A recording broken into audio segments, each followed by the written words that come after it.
नमस्कार, भव्य भारत न्यूज में आप सभी दर्शकों का स्वागत है। आज हमारे बीच फिर श्री श्री 1008 चैतन्य अविनाशी परम अभ्यासी श्रेष्ठ योगी राज जगत गुरु बाबा श्री रतन जी महाराज मौजूद हैं।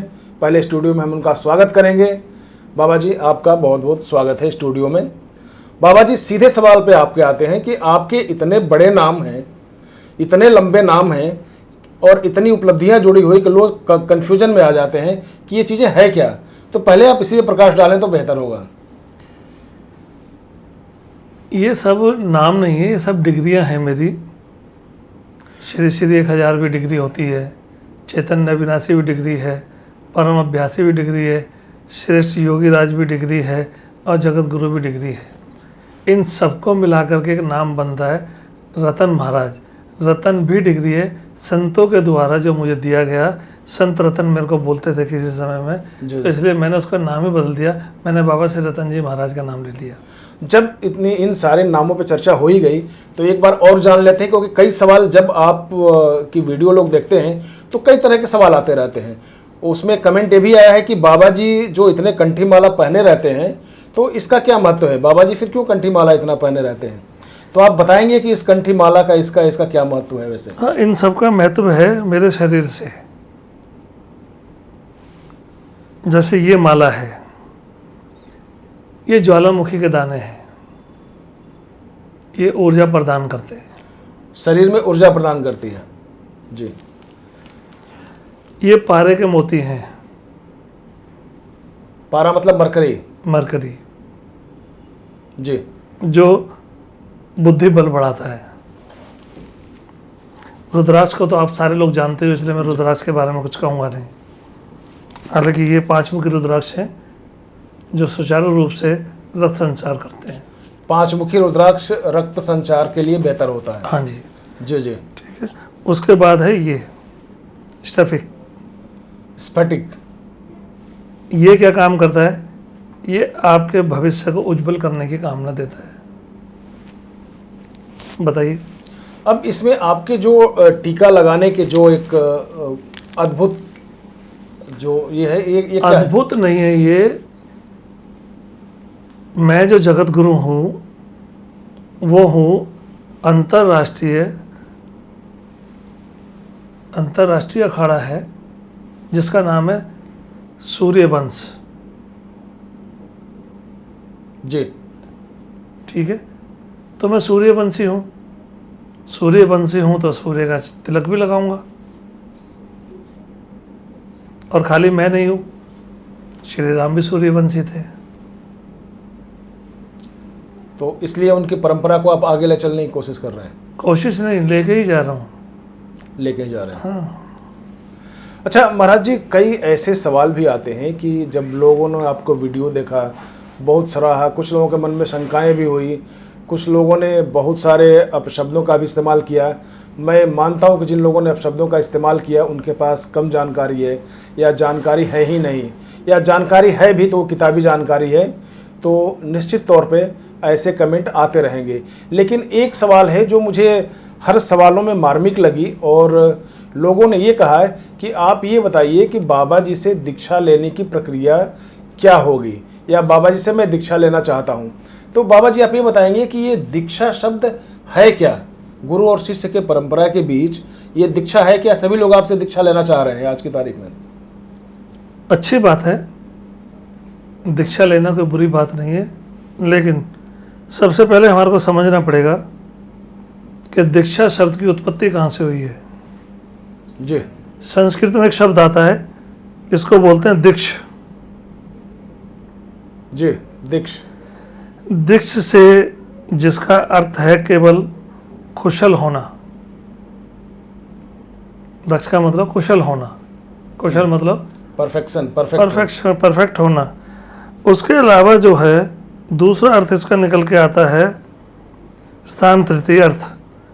उसको बोलते हैं जिससे कि हम पूर्ण रूप से समर्पित हो सकते हैं अपने गुरु के द्वारा। उसके अलावा दीक्षा का शब्द जो है वो बिल्कुल लास्ट में आके खड़ा हुआ। दीक्षा शब्द दूसरे सूत्रों में है कि शब्द विकास अर्थ क्या है। तो मेरा एक सीधा सा मानना है कि दीक्षा जो है उस शब्द का अर्थ जो है वो है संपूर्ण रूप से समर्पित होना। जो समर्पित रूप से समर्पित हो सकता है केवल वही दीक्षा ले। संपूर्ण रूप से समर्पित किसके सामने, भगवान के सामने या गुरु के सामने? सामने तो गुरु ही होगा, लेकिन जब वो समर्पित होगा तो किसी और के सामने होगा जो उसका अपना इष्ट होता है। दीक्षा में समर्पण किन चीज़ों का चाहिए वैसे? 5 वचन होते हैं। जब आप दीक्षा लेंगे तो आपको ज्ञान कराया जाएगा, उन 5 वचनों को आपने भरना होता है। उसके बाद आपका दीक्षा मंत्र शुरू होता है जी। और दीक्षा मंत्र भी एक ही बार में कभी नहीं दिया जाता, क्योंकि दीक्षा मंत्र कोई खिलौना नहीं है। जैसा मैं और लोगों को देखता हूँ कि वीडियो कॉलिंग से दीक्षा दे रहे हैं, ये सब व्यर्थ है, अनर्थ है, इसका कोई फायदा होने वाला नहीं। नहीं, कान में भी अगर कुछ दी जाती है, मंत्र दी जाती है, वो कान गुरु होते हैं, वो दीक्षा गुरु नहीं होता है। कान गुरु होते हैं। हाँ, कान गुरु अलग होते हैं, ध्यान गुरु अलग होते हैं। ये सब मैं अपनी पहली वीडियो के अंदर आपको बता चुका हूँ। जी जी। दीक्षा का जो बेसिक भाव है वो तब आपके अंदर उत्पन्न होता है जब आपका इष्ट आपके ऊपर प्रसन्न होता है। जी। आपका जो भी इष्ट है, अब सही मायने में बोलते हैं कि गुरु कहाँ से आएंगे? गुरु कहीं से नहीं आएंगे। आपका इष्ट जब आपकी हर पूजा पाठ, तपस्या, दान, इन सब से खुश हो जाता है तो वही गुरु का रूप धारण करके आपके जीवन में परिवर्तित हो जाता है। उसी को सद्गुरु बोलते हैं। लेकिन दान को तो आप मानते नहीं, आप बोलते हैं कि दान तो व्यर्थ होता है, दान नहीं देना चाहिए। दान, पूजा पाठ, तप, ध्यान, ये सब व्यर्थ है अगर आपका गुरु नहीं है। सब कुछ व्यर्थ है। आपसे दीक्षा लेने के लिए जो लोग इच्छुक हैं उनको क्या करना पड़ेगा अभी फिलहाल? कुछ नहीं, फिलहाल उनको अपने आप को समझाना पड़ेगा कि अगर हम दीक्षा लेने के लिए जा रहे हैं तो हमने कितना पाक साफ रहना है, कितना साफ सुथरा रहना है, हमारे नियम वचन हमारे को पूरे करने पड़ेंगे, हमारी सात्विक बुद्धि किस तरीके से होगी। उसी के लिए सबसे पहले एक मंत्र दिया जाएगा जिससे बुद्धि का शुद्धिकरण होना बहुत ज़रूरी है। बुद्धि का शुद्धिकरण अगर नहीं होगा तो वो दीक्षा उसके किसी काम की नहीं होगी। तो क्या उस दीक्षा की पद्धति को आप वीडियो में बता सकते हैं? हाँ, कुछ चीज़ें हैं जो मैं बता सकता हूँ। जैसे दीक्षा के पूर्ण 5 मंत्र होते हैं जो आपको 5 बार में दिए जाते हैं। एक ही बार में 5 मंत्र लेने वाला शिष्य बहुत आसानी से मिलता नहीं है।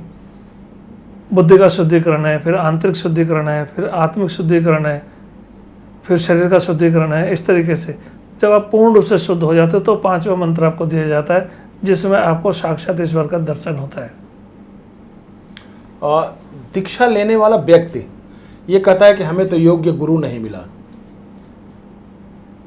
शायद वो सही कहता है, उसे नहीं मिला होगा, लेकिन इसकी सारी योग्यता जो है केवल गुरु पर नहीं टिकी होती, शिष्य पर टिकी होती है।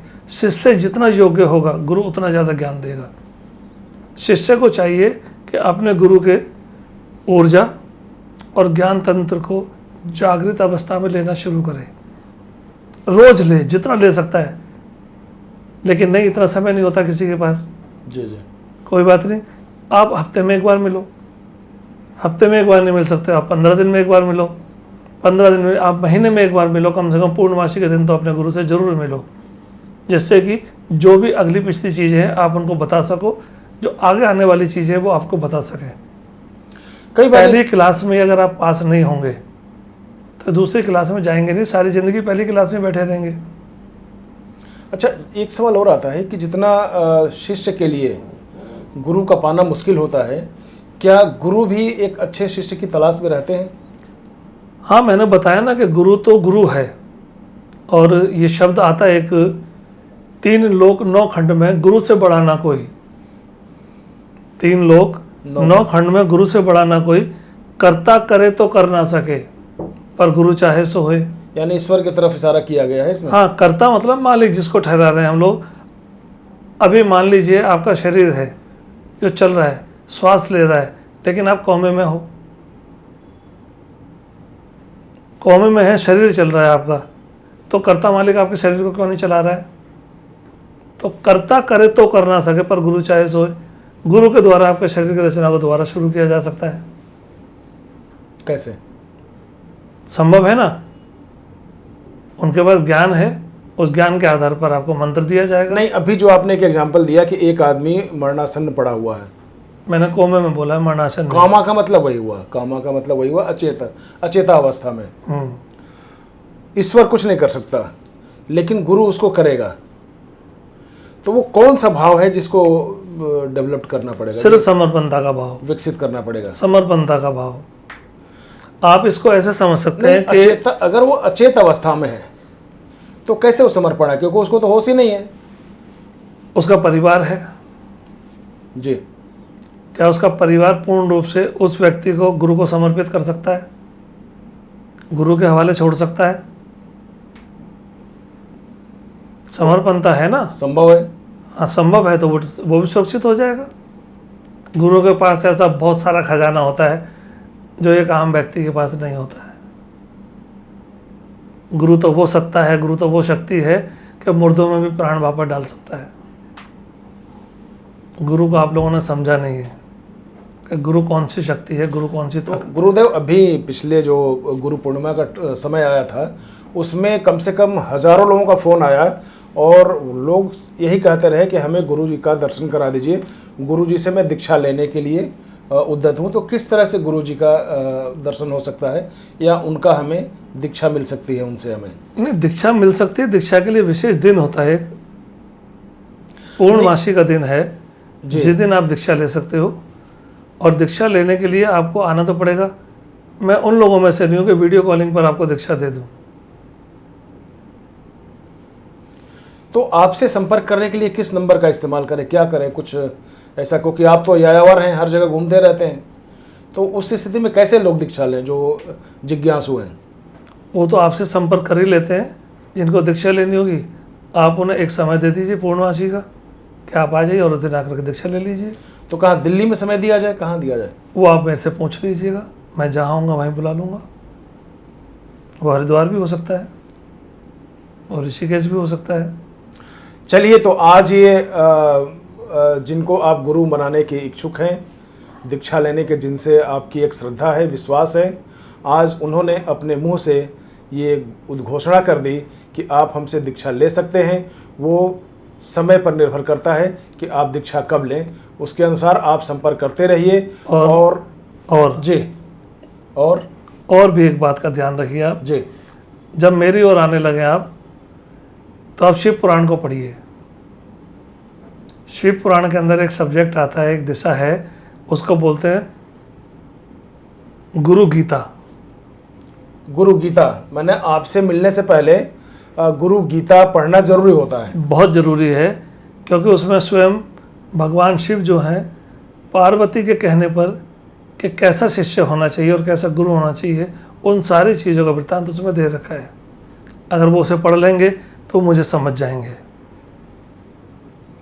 चलिए, तो ये गुरु की रही वाणी, और आपके लिए निश्चित तौर पे गुरुजी प्रसन्न हैं और ये चाहते हैं कि जब जब भी आपको ज़रूरत पड़े दीक्षा लेने की, एक बार संपर्क कर लें और समय दे दिया जाएगा, उस पर आप गुरुजी की दीक्षा प्राप्त कर सकते हैं। तब तक के लिए गुरुजी आपका स्टूडियो में आने के लिए बहुत बहुत धन्यवाद, स्वागत।